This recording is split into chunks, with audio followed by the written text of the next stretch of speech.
Là-dedans, qu'est-ce que tu appelles la pyramide du blabla?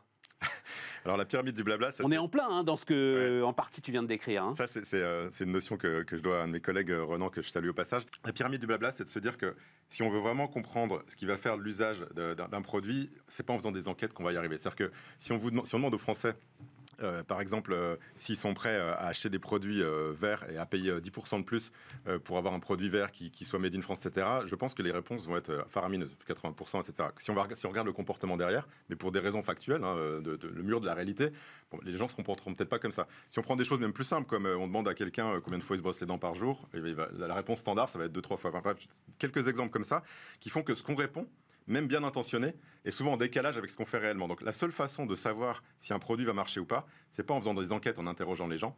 C'est encore moins simplement en allant sur le terrain pour regarder en se disant tiens, ce serait peut-être bien que je fasse ci ou ça. C'est carrément de faire, idéalement, une fois qu'on a compris leurs besoins, de faire un prototype, de le mettre entre leurs mains. Donc par exemple, si on fait un produit digital dans les usines, pour prendre un exemple, je veux simplifier la vie d'un opérateur qui travaille dans une aciérie, par exemple, qui suit la fabrication de l'acier.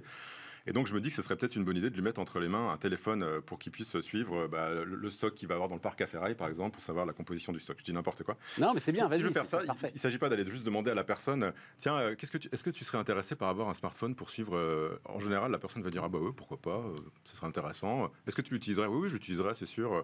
Combien tu serais prêt à payer pour ça? Ah bah je sais pas, peut-être 5 à 10 euros par mois, ça c'est plus savoir avec le dirigeant. Mais maintenant, la seule façon de le savoir vraiment, c'est de faire cette application, de commencer à la designer avec la personne, de lui mettre entre les mains, et puis tout simplement, une semaine, il l'a entre les mains, et puis on regarde ce qui se passe. Est-ce qu'il s'en sert? Comment est-ce qu'il s'en sert? Sur quel bouton il clique? Est-ce que ça lui sert vraiment? Est-ce que c'est le smartphone qu'il fallait faire, ou est-ce que c'est une tablette ou un PC? Et parfois, on a en fait, c'est contre-intuitif. On est parti parfois sur des solutions mobiles en usine, qui paraît être le Graal du Graal. On se dit maintenant, Internet, c'est forcément mobile. Et en fait, non, la bonne solution, c'était de travailler sur un PC pour des raisons auxquelles on n'avait pas pensé, parce que l'imprimante était à côté, il y avait besoin d'imprimer une étiquette quand je faisais l'action.